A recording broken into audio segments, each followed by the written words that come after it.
In a time long before the names of kings and kingdoms were carved into the annals of history, the land that would one day be known as Kerry was a wild and untamed place. It was an era when the world was waking from the long slumber of the last ice age, and among its awakening denizens there were the people of Ferreter's Cove on the rugged Dingle Peninsula. These were the people of the Mesolithic, the Middle Stone Age, a time of profound transition and adaptation. They were hunter-gatherers, a tight-knit community of families who roamed the land in sync with the heartbeat of nature. Their world was one of constant movement, following the ebb and flow of the seasons, the migration of herds, and the bounty of the land and sea. In this community, each member had a role to play, and in these times, we are unsure of what names they used. But let's just say there was one who was called Eamon, the keen-eyed hunter, whose skill with the bow was unmatched. His arrows, tipped with finely crafted microliths, were as swift as the wind. Alongside him was his wife Aoife, the gatherer whose knowledge of plants and herbs was a lifeline for her people and children. She knew where to find the sweetest berries, the heartiest nuts, and the most healing of herbs. Their shelters were simple, transient constructions of wood, hides, and foliage, blending seamlessly into the landscape. These were not mere structures, they were a part of a living world, a testament to the harmony between humans and nature. Ferreter's Cove was their haven, a place where the land met the sea. Here the families of the cove would set up their temporary camp, their presence marked by the remnants of fire pits, the flint tools they fashioned, and the bones of the fish and game that sustained them. The cove was a place of storytelling and learning, where the elders would share tales of the stars, the wind, and the spirits that dwelled in the earth and sea. Children grew up learning to read the signs of nature, the call of a bird, track of a deer, the whisper of the tide. Knowledge passed down through generations. These early inhabitants of Ferreter's Cove were not isolated in their world. They were part of a wider network of similar communities across Ireland, each adapting to their own landscapes, yet connected by a shared understanding of the world around them. The river and seas provided food and fast transport in canoes. As the millennia passed, the people of Ferreter's Cove, like their contemporaries across Ireland, would lay the foundations for dramatic changes. They would witness the dawn of the Neolithic period, the advent of farming, permanent settlements, and the rise of megalithic monuments that would mystify and awe generations to come. But in these early days, they lived simply, in harmony with the world around them, their legacy etched not in stone or script, but in the land itself, in the cove that provided them, and in the stories and knowledge that they passed down, as enduring as the rolling hills and the ever-changing sea. We know of them today from the remnants they left behind. But in the dead of night, if you listen carefully, you can hear the whisper of their secrets, forgotten ancient wisdom, drowned out by modern-day energies. The earliest evidence of human activity in the Kerry region dates back to the Mesolithic period, also known as the Middle Stone Age, which in Ireland began around 10,000 BC. This era followed the end of the last ice age and saw significant changes in climate and environment, leading to a landscape that could support hunter-gatherer communities. During the Mesolithic period, the people in the Kerry region, like other parts of Ireland, were primarily hunter-gatherers. Their lifestyle was nomadic, moving with the seasons to follow animal herds and to exploit different food sources. These early inhabitants hunted wild animals, fished and gathered wild plants, fruits and nuts for sustenance. Their tools were made primarily of stone, and they were skilled in crafting small, sharp blades known as microliths, which were used as arrowheads or inserted into wood or bone to create cutting tools. They likely lived in small temporary shelters constructed from organic materials like wood, animal hides and foliage. One of the significant sites from this period in Kerry is Ferreter's Cove on the Dingle Peninsula, where evidence of a temporary camp of hunter-gatherers was discovered. The findings included stone tools and the remains of animals and marine life, indicating their diet and the types of activities they were engaged in. It is likely the case that they were using canoes as well to go out to sea potentially and up the rivers. There is evidence of boating activities as far back as 6,000 and a half years ago. As hunter-gatherers, these early inhabitants had a deep understanding of their environment and the cycles of nature. They were adept at reading the landscape, understanding animal behaviour, and utilising natural resources for their survival. The Mesolithic period was a time of adaptation and innovation as humans adjusted to the post-glacial world and developed new tools and strategies for living. Overall, the Mesolithic inhabitants of Kerry were part of a wider network of hunter-gatherer communities across Ireland, who collectively laid the foundations for the later Neolithic period, marked by the advent of farming, permanent settlements, and the construction of megalithic monuments. And as we will move along in our story, we will move to the fact of the settlement of Tralee, which this video documentary is all about. As the wheel of time turned from the Mesolithic to the Neolithic period around 4000 BC, the descendants of Eamon and Aoife, the hunter-gatherers of Ferreter's Cove, began to witness profound changes in their world. This new era, the Neolithic period, brought with it a revolution that would forever alter the course of their lives and the landscape of Kerry. In the rolling green hills of Kerry, Eamon and Aoife's descendants, now a thriving community, began to till the earth. Fields of golden wheat and barley replaced the wild forests and meadows of their ancestors. They domesticated animals, and the land echoed with the sounds of cattle, sheep and pigs. The nomadic lifestyle and life of their forebears gave way to permanent settlements, sturdy homes of stone and wood, nestled in the fertile valleys of Kerry. Among these new farmers were Cian, a direct descendant of Eamon, who had inherited his ancestors' keen eye, not for hunting, but for selecting the best seeds for planting. His wife Bridget, a descendant of a neighbouring community, had a gift for tending to animals, understanding their needs, as if they spoke to her in whispers. Passing on these ancient lessons to her children was a daily endeavour. Schooling was in the wild nature. As their connection to the land deepened, the people of Kerry began to erect monumental structures, grander than anything their ancestors could have imagined. Megalithic tombs rose from the earth, majestic and mysterious, their stones aligned with the stars and the sun. They were not just burial places, they were symbols of a community united by the cycles of life and death, a connection to their ancestors in the heavens above.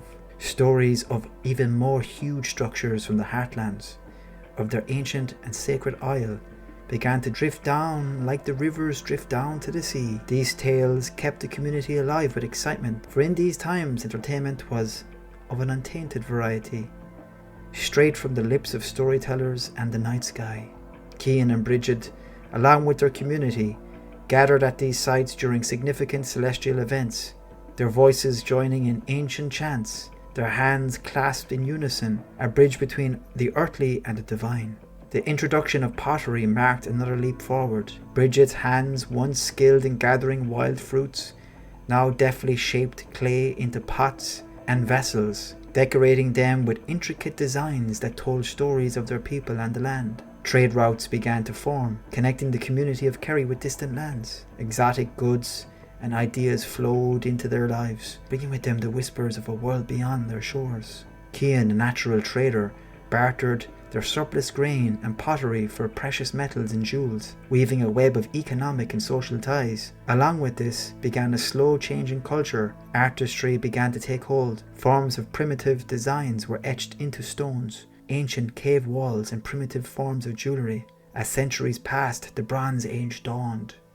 The people of Kerry, now well versed in the arts of farming and crafting, embraced a new technology.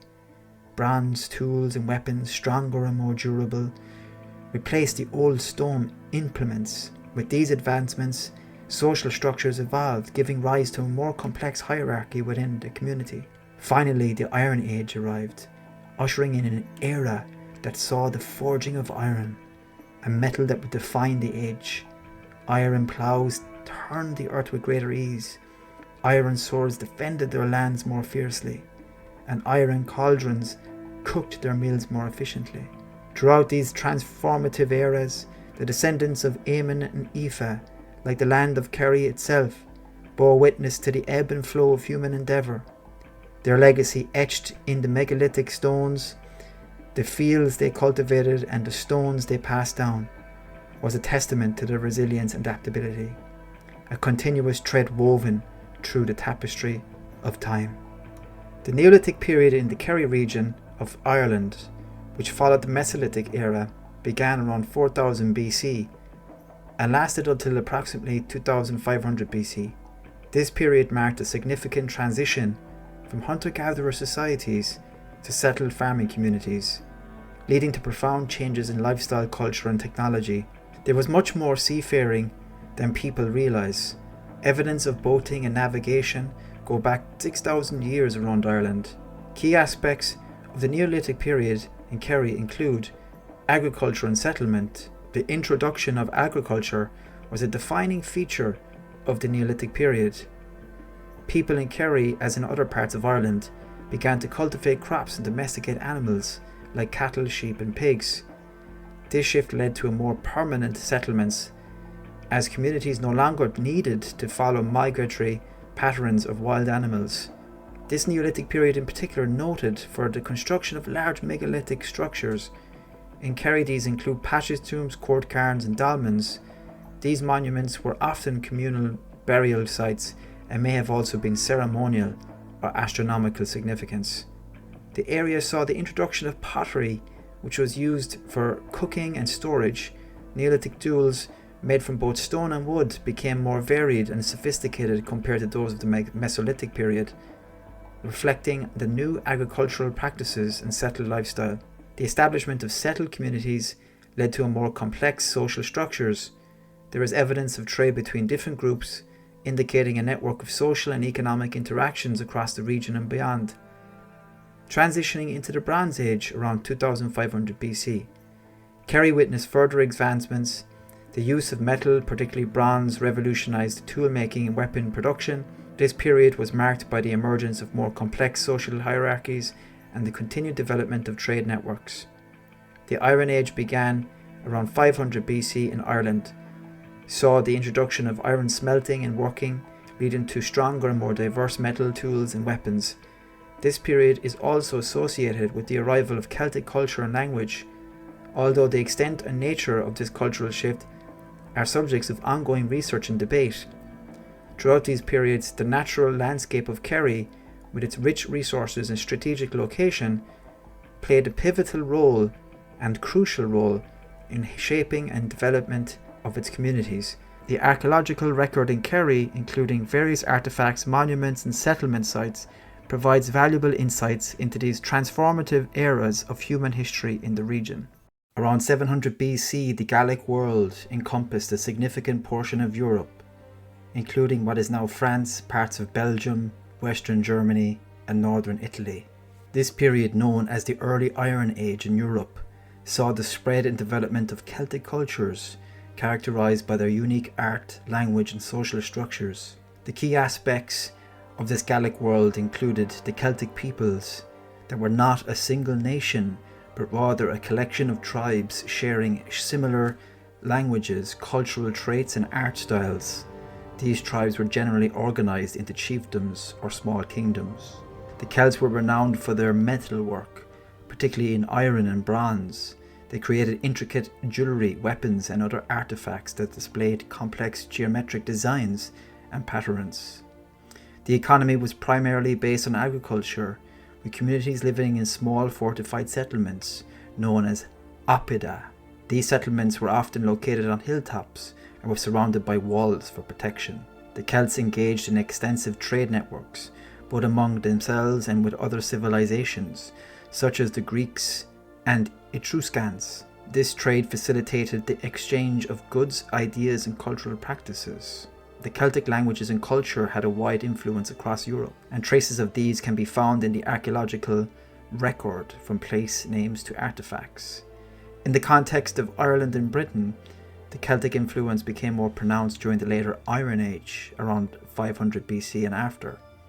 While there is debate around the extent of nature of Celtic migrations into these regions, it's clear that Celtic cultural elements such as language and art became prominent. Ireland in particular became a stronghold of Celtic culture and language. The Gaelic world of 700 BC represents a vibrant and complex tapestry of interconnected tribes and cultures that laid much of the groundwork for later historical development in Europe. The spread of Celtic culture during this era had a lasting impact, shaping the linguistic, cultural and historical landscape of this continent. Side note, there are many different theories about this. Some people think the Irish are completely indigenous to this land and that the Celtic culture came to us as Gals or Gaels. Some people think that the Gaels was not a subset of Celtic people, but we were of our own indigenous tribe, which Celtic culture influenced us. The mainstream history says that Gaels, or the Gaelic is kind of like a branch of the tree of the Celtic languages. In the year 120 BC, the Emerald Isle of Ireland was a tapestry of mysticism and nature woven intricately with the threads of Druidic lore and Celtic tradition. In this ancient realm, the air was thick with the whispers of the old gods and the murmur of the wind through the sacred oaks. The descendants of the smaller communities of the likes of Ferreter's Cove expanded inland throughout the forming kingdoms in Kerry. Tribes began to take form and begin controlling areas such as the Ailill tribe in the Tralee region. And throughout this verdant sacred landscape stood towering megaliths, their stones echoing the centuries of wisdom and rituals that had taken place within. These were not just tombs or monuments, they were gateways to the other world, aligning with the sun at solstices, capturing the very essence of the earth's dance with the cosmos. Similar sites all around Ireland, smaller in stature, were commonplace. The Druids, robed in knowledge as much as in cloth, were the keepers of this world. They held the secrets of the oak and mistletoe, presided over sacred ceremonies, and served as the bridge between the spiritual and the mundane. Theirs was a power deeply rooted in the natural world, understanding the language of trees and the whispers of spirits. Life ebbed and flowed with the rhythm of the seasons. The Tua, small kingdoms, dotted the landscape, each ruled by a king whose right to reign was as much a matter of politics as it was of cosmic order. The king was the axis mundi, a living link between his people and the forces of nature that sustained them. As night fell, the bards, the filles, the shanachis, poets came forth. They were the voice of the ancestors, their memory of the tribe. Around crackling fires, under the stars, they would weave tales that danced like the flames before them. Their stories were filled with heroes and battles, gods and monsters, love and tragedy. These stories were more than entertainment. They were the threads that bound the community together, teaching the young, guiding the rulers, and connecting everyone to the land that was their home. They sang of the cycles of life and death, of harvest and famine, of summer's warmth and winter's bite. In this world, everything had meaning. The flight of a raven, the fall of an oak leaf, the path of a river. The people lived in harmony with the land, understanding that they were but a part of a much greater whole. The supernatural was as real as the earth beneath their feet, and every rock, tree and stream was imbued with spirit.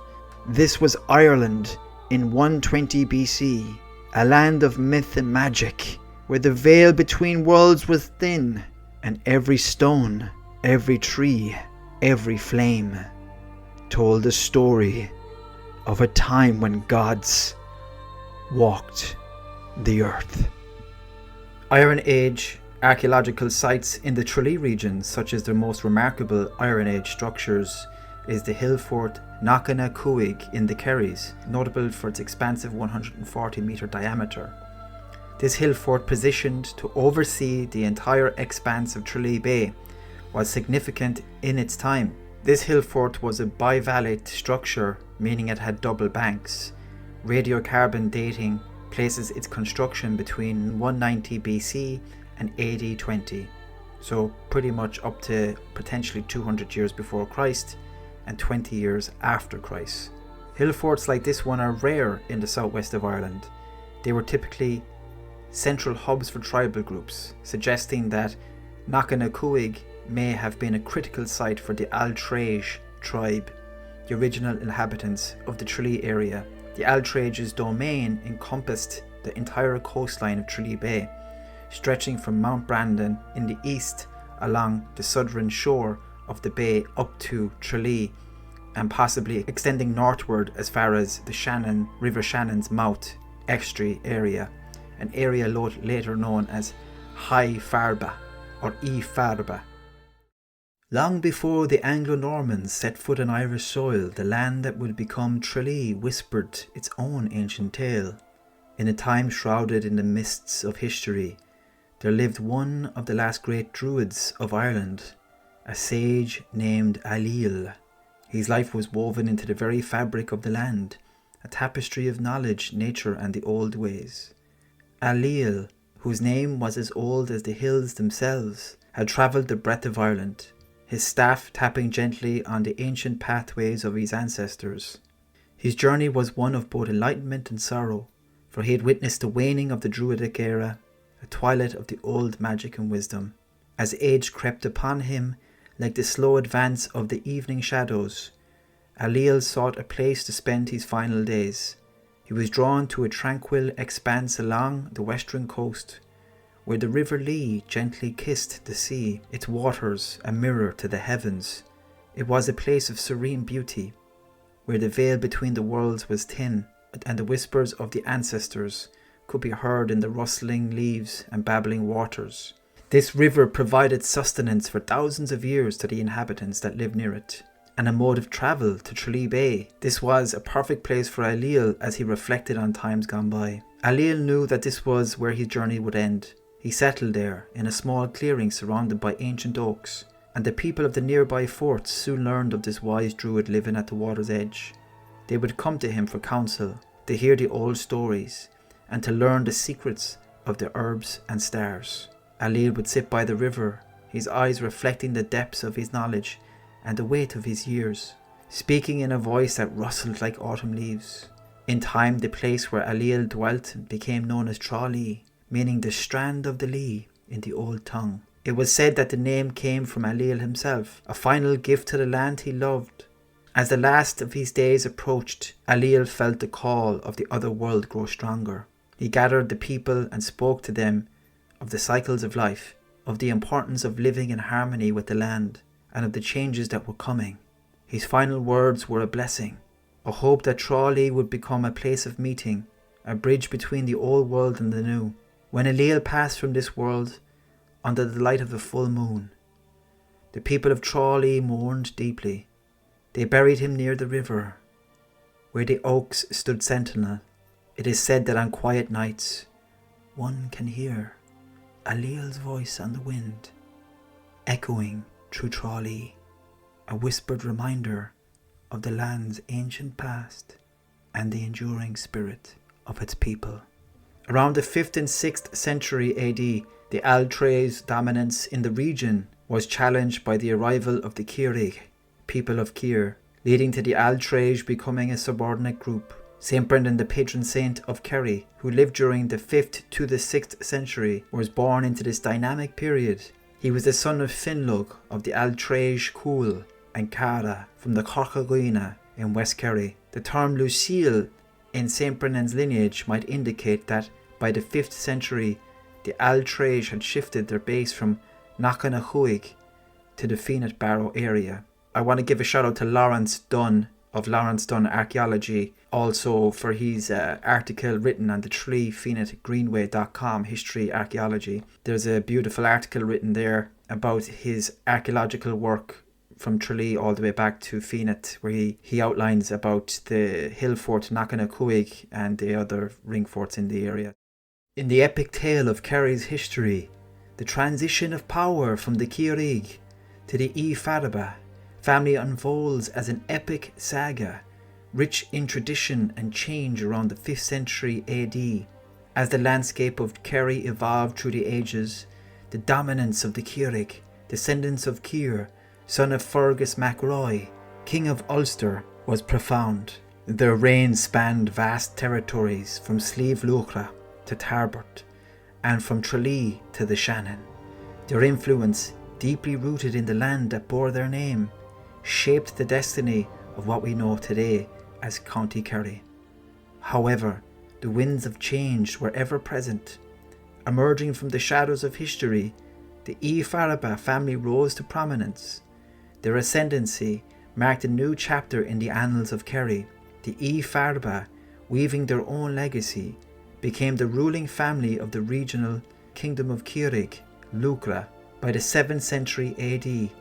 Their territory was divided into 3 parts around Tralee Bay, likely a reflection of the Altrade's original lands. The Farabaugh's rise to power signifies more than a mere shift in rulership. It represents the ever-flowing river of history, where dynasties rise and fall and new eras are born from the ashes of the old. They wielded their influence with a blend of wisdom and strength, overseeing a land rich in both beauty and heritage. The legacy of the Farabaugh, like that of the Círic before them, is etched in the very soil of Kerry. Its tale of resilience, adaptation, and the enduring spirit of a people deeply connected to their land. This narrative, a fusion of historical fact and the timeless allure of storytelling, captures the essence of a land that has been a cradle of cultures and dynasties, each leaving their indelible mark on the landscape and soul of Kerry. In the 5th century AD, a significant shift occurred in the lands of Kerry. Here, the fort of the Southern Plain, known as Rathas Church, emerged as an influential spiritual and communal centre. Originally a ring fort or embanked enclosure, this site in Tralee evolved into a prominent ecclesiastical complex, potentially dating back to the 5th century AD.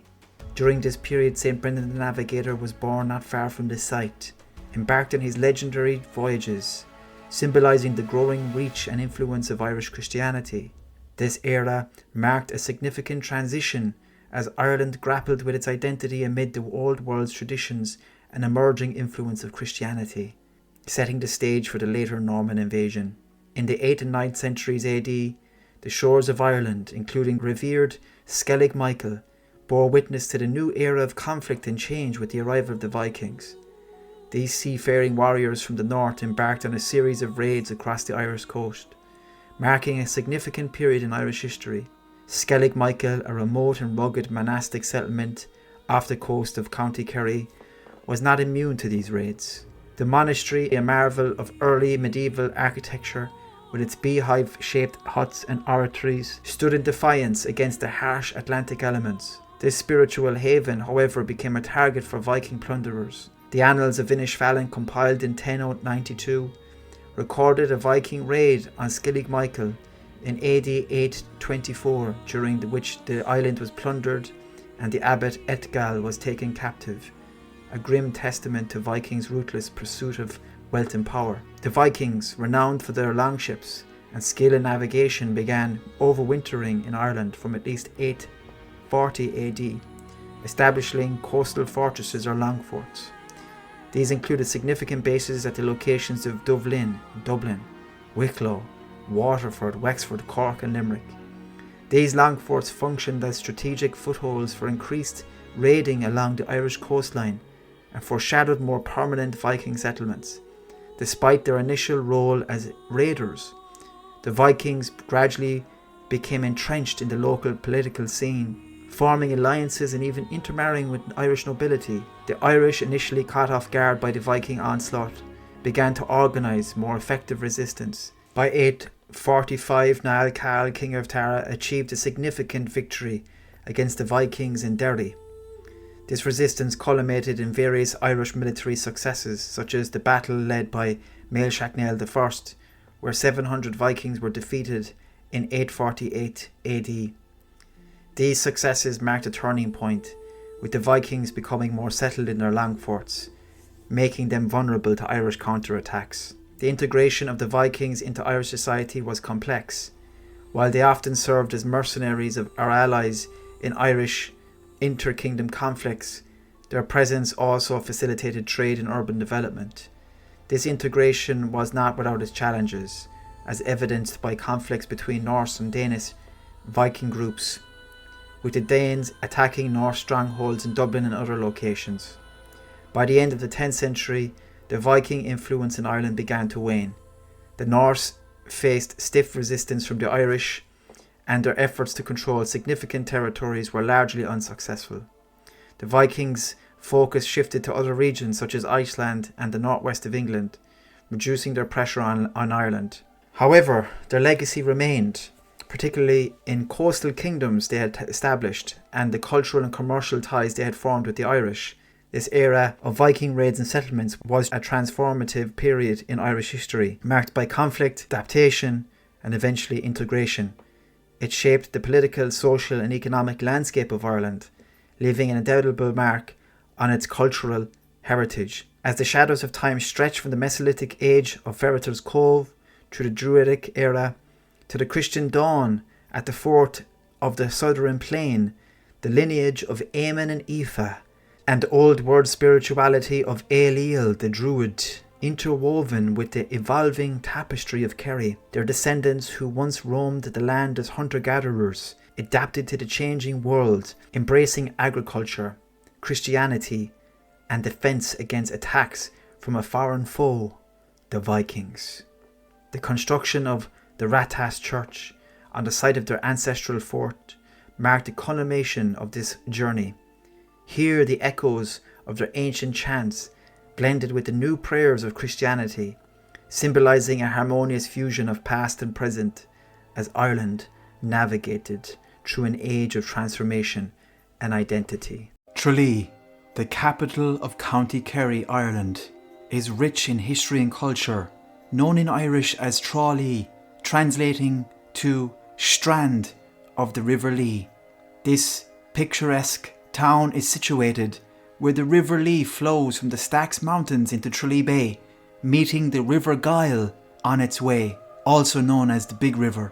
Tralee, founded in 1216 by Anglo-Norman John Fitzthomas Fitzgerald. Tralee's development was initially shaped by the Fitzgerald family until the 16th century, when the Denny family took over. The town's architecture reflects its historical transitions, with narrow lanes opening into broad Georgian streets. This vibrant community of Tralee celebrates its cultural heritage, notably through the renowned Rose of Tralee Festival and various theatrical productions that take place in the Sheemsa Tíre, the National Folk Theatre of Ireland.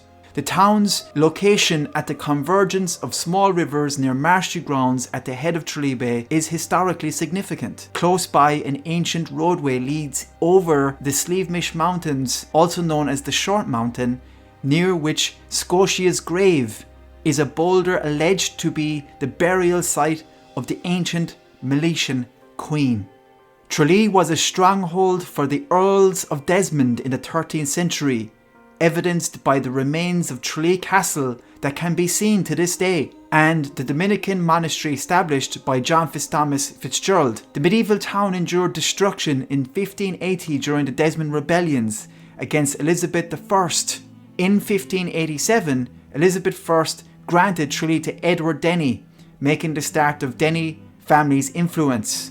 The town's charter, including the right to elect parliamentary members, was issued under King James during Arthur Denny's time. Sir Edward Denny, a royalist, fought in the wars of 1641 and passed before Cromwell's rise. His son Arthur married into the Boyle family, linking Tralee to significant landholdings in West Kerry. Sir Edward Denny, 4th Baronet, played a notable role during the Great Famine, adjusting rents to support tenants. The 19th century transformed Tralee by creating Denny Street. On the old castle grounds, a monument, the Pikeman statue, commemorates various Irish rebellions, replacing the original destroyed during the Irish War of Independence. Countess Markievicz attended a ceremony here at one point. Tralee Courthouse, designed by William Morrison and built in 1834, displays cannons honouring Kerrymen in the Crimean War and Indian rebellions.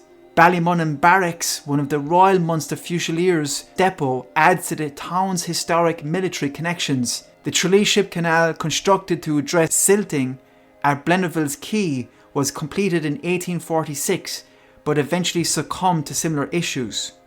The 1880s saw the development of Fenit Harbour and the connecting railway, leading to the canal's decline. Recently, the canal was restored to its former glory and now is a famous tourist attraction and very, very, very frequented walk by locals. The Dominican Church of the Holy Cross, a Gothic revival masterpiece by George Ashlin, was completed in 1871, adding a religious landmark to Tralee. During the Irish War of Independence and the Civil War, Tralee experienced significant strife. In 1920, the Black and Tans retaliated against the IRA by besieging the town, causing an international outcry. The Irish Civil War saw fierce battles in Tralee, including a tragic event, the Ballyseedy Massacre, where anti-treaty IRA prisoners were actually blown up, and one survived, who became a great politician, Mr. Stephen Fuller. The Ash Memorial Hall, constructed in 1928 and named after Easter Rising participant Thomas Ashe, symbolises the town's resilient spirit. Initially housing local government offices, it now hosts the Kerry County Museum, showcasing Tralee's rich history. That was the history of Tralee, all the way back into the Mesolithic period in Kerry, right through to the modern day. Thank you so much.